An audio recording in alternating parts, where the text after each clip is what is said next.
कलह पर विजय प्राप्त करने के लिए सबसे सरल साधन है मौन।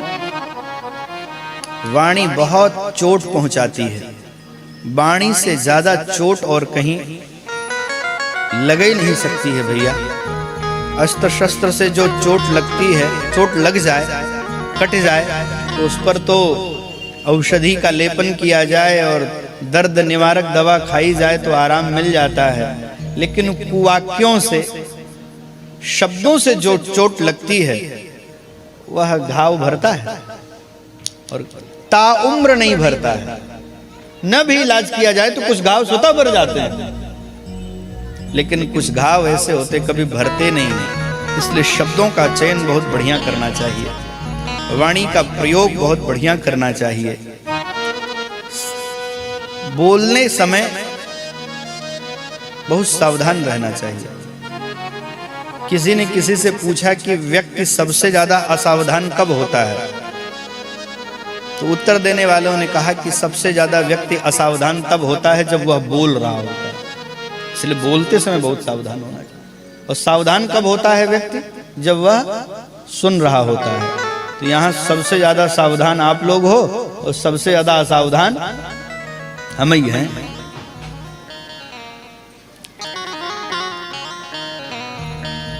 श्रोताओं, हम जब से जगते हैं और सोने पर्यंत लगभग 80% बातें अनर्गल बोलते हैं। इसलिए हम सबको ध्यान रखना चाहिए, मितभाषी होना चाहिए, कम बोलना चाहिए। कम बोलिए पर पहले बोलिए। किसी को देख करके पहले जय सिया राम कहिए, अगला नमस्कार करे उससे पहले जय सिया राम कह दीजिए। और भैया कैसे हैं? पूर्वभाषी होना चाहिए, मितभाषी होना चाहिए, मृदुभाषी होना चाहिए और सत्यभाषी होना चाहिए, सत्य बोलना चाहिए। अब प्रश्न ये उठता है कि सत्य और मीठा दोनों साथ कैसे हो सकता है? सत्य तो कड़वा होता है, पर नहीं, तरीके से कहा जाए तो कड़वी बात को भी मीठा बना करके प्रस्तुत किया जा सकता है। कड़वी बात है कि मुझे जंगल मिल गया, पर राम जी ने ऐसे शब्द का चयन किया कि ये कड़वी बात भी सबको मीठी लगी। पिता दीन मोहि कानन राजू, पूज्य पिताजी ने मुझे जंगल का राज्य दिया है। कितनी मिठास बोली भगवान ने, बताओ। न कैकेयी पर आरोप लगाया, न दशरथ जी पर आरोप लगाया, न भरत पर आरोप लगाया, न मैया कौशल्या के हृदय पर अचानक से बड़ी बात कहकर के ठेस पहुंचाई, न अपने कर्म को कोसा, न अपने भाग्य को कोसा। एक शब्द ऐसा बोला जिससे बात बन गई। शब्दों का चयन अच्छा होना चाहिए। पूज्य श्री राजेश्वरानंद रामायणी जी एक बढ़िया उदाहरण देते थे, मैं बड़ी बात उनकी अच्छी लगती। एक पिता ने अपने बेटे से कहा कि तुम्हारे चाचा आए हैं, जल्दी में हैं, इनको जलपान कराओ। कि कितने जल्दी में हैं? कि इतने जल्दी में कुछ बन नहीं सकता है, तो क्या करें? बोले बाजार चले जाओ, गर्मा गर्म जलेबी ले आओ। जाने लगा, 10 वर्ष का बच्चा था।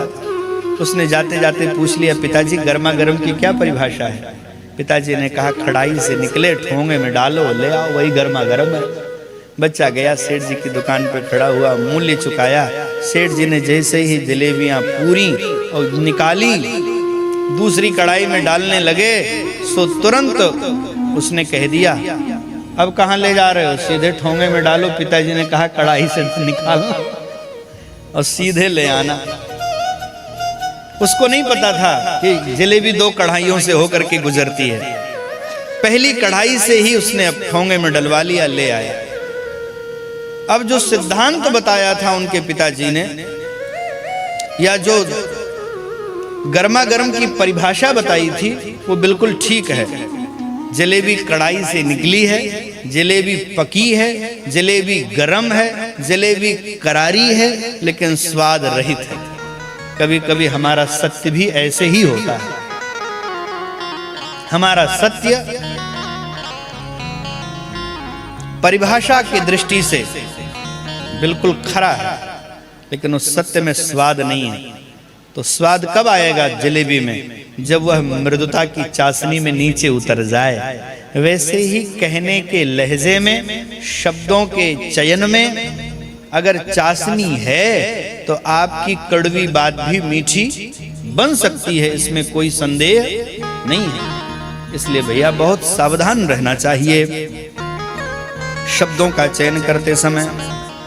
और अगर सत्य नहीं बोल सकते हैं तो झूठ तो कभी नहीं बोलना चाहिए।